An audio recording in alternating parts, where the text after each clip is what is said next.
Dorian Malovic, bonjour. Bonjour. Alors vous êtes chef du service Asie à Lacroix. Oui. Et on peut dire que vous êtes spécialiste de l'Asie depuis 30 ans. Oui, on peut le dire. Vous êtes un fin connaisseur de la Chine notamment, puisque vous êtes à Hong Kong. D'accord. Alors en ce moment, on parle de plus en plus d'un rapprochement entre le Vatican et Pékin. Oui. On sait que depuis le régime de Mao, les relations sont très compliquées entre ces deux mondes. Mais le cardinal Parolin a eu des paroles très encourageantes sur l'éventualité que ça débouche. Est-ce que vous pouvez nous dire un petit peu, selon vous, où ça en est?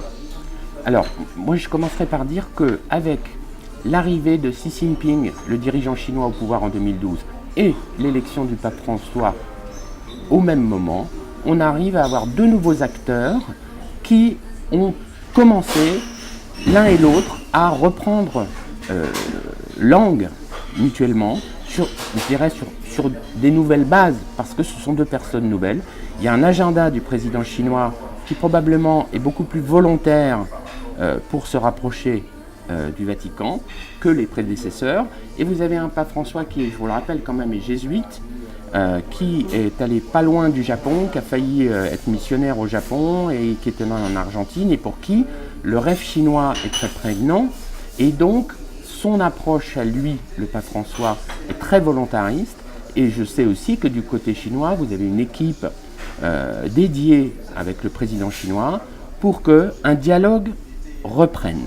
Donc, cet optimisme est réel rien que parce que le dialogue reprend. Et vous avez des équipes qui se retrouvent, on ne sait pas où, on ne sait pas quand, mais ils se parlent, on se revoit, ils se sont vus plusieurs fois depuis 2014.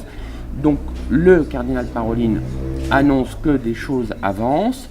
Il y a des gestes du côté chinois, mais un petit peu moins, qui montrent que on écoute et on entend le discours du Vatican qui est plus modéré que par le passé, et donc on dit que ça avance. Donc ça avance. Maintenant, je ne dirais pas que ça débouche encore. Il y a encore du chemin. Oui, il y a encore du chemin. Alors jusqu'à présent, quels ont été les obstacles aux négociations? Est-ce qu'il y a des obstacles récurrents et qu'est-ce qui fait que ça avance à petits pas? Alors, depuis l'ouverture de la Chine dans les années 80, l'Église catholique chinoise s'est restructurée.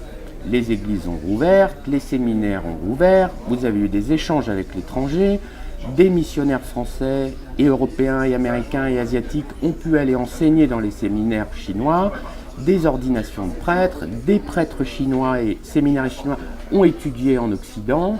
Donc il y a eu des phases dans les années 90-2000 d'échanges, de partage.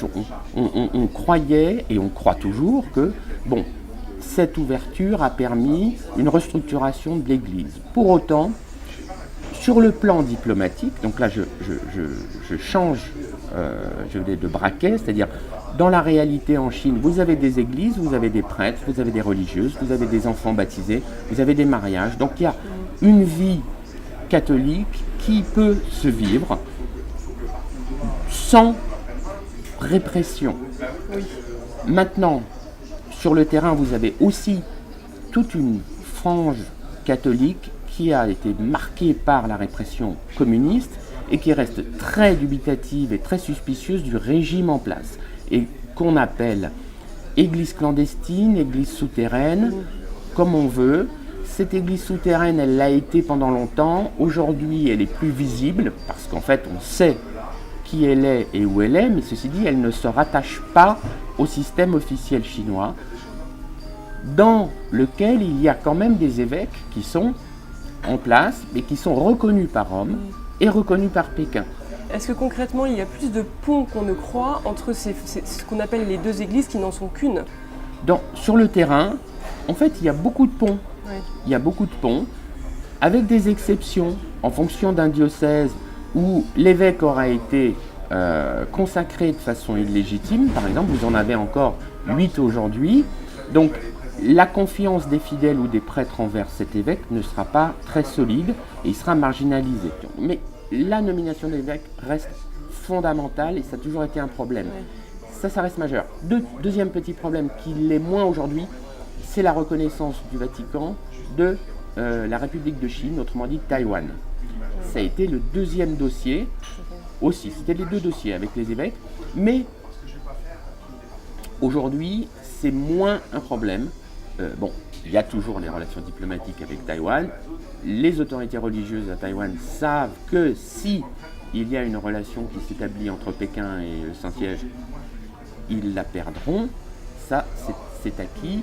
Mais pour le moment, on n'en est pas encore là. Mais là, de ce côté des évêques, ça reste fondamental parce que le schéma aujourd'hui, c'est que vous avez des évêques dits officiels, mais qui sont reconnus par Rome et par Pékin. Vous en avez 80%.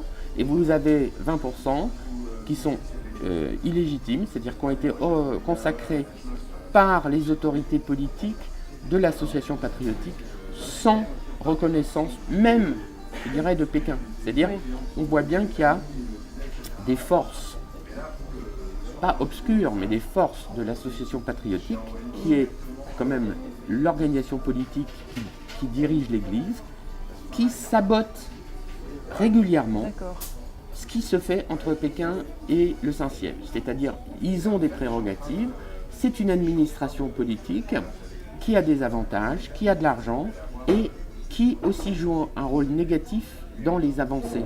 C'est-à-dire que quand il y a eu des améliorations dans les années 2000, les choses se réchauffaient et brutalement vous avez eu la consécration de plusieurs évêques organisés par l'association patriotique qui sont venus casser la dynamique positive. Donc il y a vraiment une certaine autonomie de l'association patriotique par rapport à Pékin même. Si vous voulez, c'est ça qui est étonnant, c'est qu'on a parfois la vision d'une Chine totalement monolithique où vous avez un ordre qui vient du sommet et qui est appliqué jusqu'en bas, et on voit que ce n'est pas le cas. Ce pays, c'est un continent, et vous avez quand même des associations patriotiques dans chaque province, dans chaque diocèse, et dans chaque paroisse quasiment, vous avez un représentant. Si ce représentant est fidèle à Rome, ce qui est tout à fait possible, et ce qui est le cas dans beaucoup d'endroits, c'est pas compliqué. Les fidèles savent reconnaître les leurs. Oui. Donc ça se fait, parce que de façon pragmatique, si on veut faire avancer les choses, on est dans la structure politique, mais dans le cœur et dans l'âme, on est fidèle à Rome. Et ça, les fidèles savent faire la différence. En revanche, vous avez des responsables qui ne sont absolument pas, ni dans le cœur ni dans l'âme, des catholiques convaincus qui sont fidèles à Rome. Mais eux manœuvrent comme un cadre politique communiste, quoi. Donc tout ça vient se frotter concrètement sur le terrain. Et même si Xi Jinping dit des choses, sur le terrain, les choses, vous savez, dans tous les secteurs de la société, c'est même pas que pour la religion, c'est dans tous les secteurs, c'est comme ça. Social, éducatif, hygiène, médecine, vous avez des ordres, mais tout ça après s'arrange sur le terrain. D'accord. Alors on a entendu la déclaration du cardinal archevêque de Hong Kong, le cardinal Tong, qui était aussi assez favorable, encourageant pour cet rapprochement, mais on a eu les déclarations du cardinal émérite de Hong Kong, Monseigneur Zen, qui lui a même encouragé, a invité les catholiques à ne pas accepter ce rapprochement. Absolument. Écoutez, je connais bien les deux. J'ai fait un livre avec le cardinal Zen. Le cardinal Zen, lui, met en garde les autorités du Saint-Siège, ses confrères au Vatican, de ne pas céder aux sirènes de Pékin qui pourraient promettre la nomination des évêques sans problème, que tout se passerait bien, et qu'il ne veut pas qu'une relation diplomatique de façade soit assise alors que tous les problèmes sont encore à régler. Au Saint-Siège, vous avez un autre camp, si l'on peut dire, qui, jusqu'à un certain point, serait assez prêt à avoir des relations diplomatiques et régler les problèmes après. Parce qu'il y a quand même des problèmes. Il y a les évêques, il y a le rôle de la conférence épiscopale, le rôle de l'association patriotique, que Rome ne reconnaît pas. Benoît XVI avait été clair là-dessus. Donc, le cardinal Zen dit « Faites attention à tout ça ». Le cardinal Tong est dans la mouvance évidemment de Parolin où il dit les choses doivent avancer, nous sommes une église. Alors ils ont un discours très, je dirais, neutre, ou du moins ils disent les choses clairement, mais de façon très douce et très soft aux yeux de Pékin pour amadouer et enlever les éléments de langage qui pourraient attirer les foudres de Pékin. C'est-à-dire, nous sommes une église qui décide, c'est comme ça que ça marche, ça n'a rien de politique. Non, tout ça est très soft. L'église veut contribuer, c'est-à-dire le message de cardinal Parolin et Monseigneur Tong, c'est il est évident que les chrétiens et catholiques chinois contribuent à l'harmonie et à la grandeur de la Chine, et les évêques, même nommés par le Vatican, évidemment contribueront au bonheur et au bien-être de tout le monde. C'est quelque chose d'assez séduisant, c'est une approche qui résonne bien aux yeux de Pékin. Oui, mais est-ce qu'il y a un risque que les catholiques, qui sont quand même parfois persécutés violemment, fassent les frais du pragmatisme du Vatican dans cet exercice de diplomatie? Voilà, c'est là où je dis, on est dans un contexte avec les deux personnages, le pape François et Xi Jinping, assez favorable. On est encore dans des discussions où il y a quand même des problèmes à régler. Et en même temps, aujourd'hui, je ne serais pas très optimiste, en dépit de ce qui se dit, parce que la campagne anticorruption, la répression chinoise dans tous les secteurs de la société, des droits de l'homme, des avocats, des journalistes, des intellectuels, est quand même très très forte et n'a jamais été aussi forte depuis des années.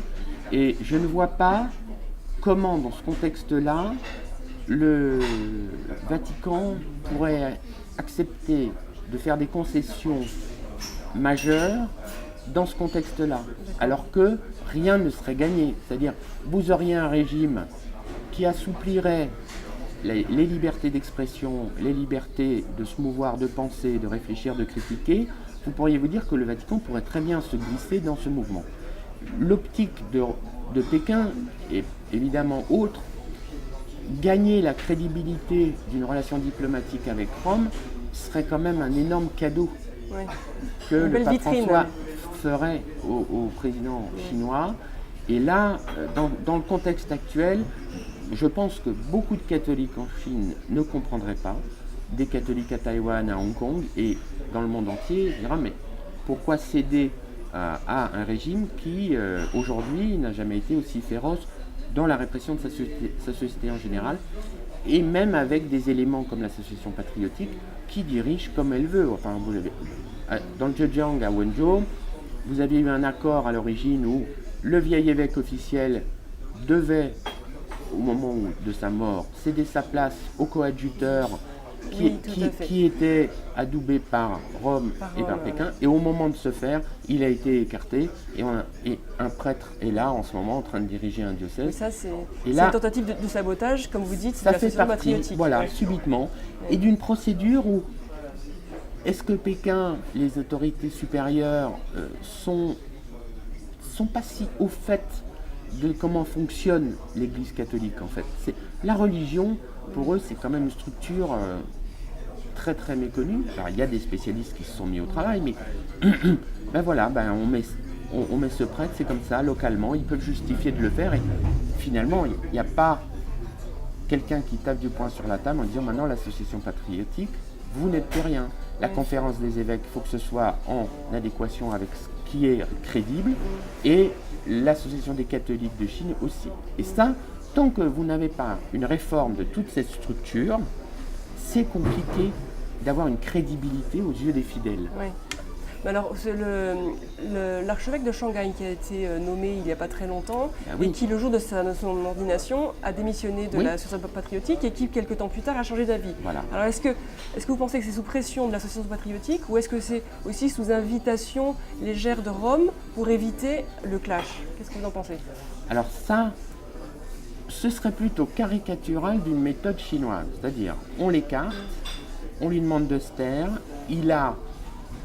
parce qu'il a affirmé qu'il était contre l'association patriotique, selon les termes de Benoît XVI, donc il était en fidélité avec Rome, il a été écarté, il était à Shushan au séminaire pendant plusieurs années, et là, il réapparaît en glorifiant tout le système de l'association patriotique, etc. Alors, est-ce qu'on veut éviter un contentieux?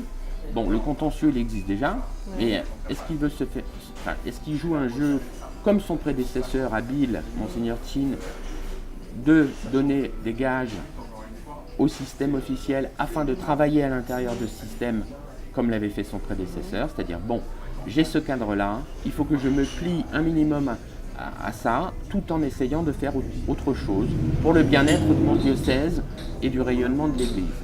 Ça, pour le moment, là, on ne sait pas. Ceci dit, ce genre de déclarations publiques sont très, très suspectes aux yeux des observateurs, parce que, je veux dire, alors on peut imaginer, évidemment, quoi. Est-ce que Rome lui a demandé de se faire réhabiliter? Ça paraît assez improbable. Improbable, oui. Maintenant, qu'on veuille mettre un peu d'huile dans les rouages d'un diocèse important, symbolique, c'est aussi possible. Je vous rappelle que Shanghai, c'est le fief historique des jésuites. Hein. Oui, tout à fait. Donc on peut relier encore, mais ça, ce sont des spéculations. Oui. Mais la méthode chinoise de remettre à la télévision ou publiquement quelqu'un qui fait sa confession, en gros, et vous voyez, il y a le même mot dans le Parti communiste, hein, les confessions publiques, ça c'est spéculation. Ça, je ne peux pas dire. Alors, parce que si on règle un peu ce problème-là, si ça ne doit plus être un problème et que le Vatican se dit, bon, il est revenu en charge et il peut jouer sur les deux tableaux, ce qui s'est fait avant, il reste encore d'autres problèmes. Mais ça c'est spéculation, là c'est compliqué. Alors un dernier mot, vous avez dit que Shanghai était le fief des jésuites. Historiquement, oui. Historiquement, il y a eu donc l'énorme travail et très subtil travail de Matteo Ricci. Oui. Et puis aujourd'hui on a un pape jésuite, et puis il y a eu Monseigneur Jin qui était un jésuite aussi. Absolument. Est-ce que vous voyez justement dans l'élection de François et sa manière de faire, une continuité, une cohérence et un style jésuite quand même assez marqué? Incontestablement, il y a un style jésuite, c'est un style jésuite dans le sens où dans l'ADN des jésuites, il y a quand même la volonté de christianiser la Chine, peuple immense, civilisation immense, dont Matteo Ricci a voulu vraiment s'intégrer, s'assimiler. Finalement, c'est l'approche jésuite. Ouais. On s'assimile dans la culture, on la comprend, on s'identifie et on travaille à l'intérieur. Donc, le pape François fait dans ses discours, il salue la grande nation chinoise quand il est dans l'avion, quand il revient de Séoul. Ouais. Il survole, ça s'était jamais fait. Enfin, je veux dire, il a encore parlé dans l'avion en revenant de son dernier voyage. Voilà, il a reçu un cadeau du président chinois. Bon. Il sait qu'il faut écarter plein d'éléments qui ne doivent pas parasiter une volonté de parler, au prix de ce que nous, extérieurement, on pourrait dire compromission ou coopération. Monseigneur Qin, le prédécesseur de Monseigneur Ma à Shanghai, a toujours été pris entre deux feux parce qu'il avait joué l'officiel politique sur place, et donc donnant une impression d'être un collaborateur, mais on peut dire aussi un coopérant, ça dépend, ça a des résonances différentes pour nous, et à l'intérieur, il a fait beaucoup de choses pour son diocèse, en apportant de l'argent, en faisant venir des missionnaires, des profs, et à faire renaître l'Église. Le pape François, c'est vrai, par exemple, il n'a pas reçu le Dalai Lama. Oui, tout à fait, à Assise, il n'a pas été invité. Et même l'année dernière, ça, ce sont des gestes qui sont perçus extérieurement comme insoutenables, parce qu'on se dit pourquoi cet homme de paix ne rencontre pas le pape François ne peut pas. Mais il y a des motivations que le pape François considère comme bien supérieures, j'imagine. Je pense qu'il a dû parler au Dalai Lama pour lui expliquer. Et d'ailleurs, à l'époque, le Dalai Lama avait dit « je comprends ». Sa position. Donc il y a des compromissions ou des concessions. Ça dépend de quel côté on se trouve. Mais là, il avance vers ça. Est-ce qu'il va, je dirais, s'il ne s'agit pas d'un jeu, mais que va-t-il gagner, que va-t-il sacrifier? Ça, c'est vraiment l'équilibre des choses. Mais je ne pense pas que le pape François aille jusqu'à sacrifier des choses fondamentales, déterminantes pour l'Église, au prix d'une relation diplomatique. Comme on dit toujours, on a les deux meilleures et les plus anciennes diplomaties du monde. Si la chinoise a vraiment une énorme patience, la patience de la diplomatie vaticane est éternelle. Merci beaucoup, Dorian Malovic. Merci à vous.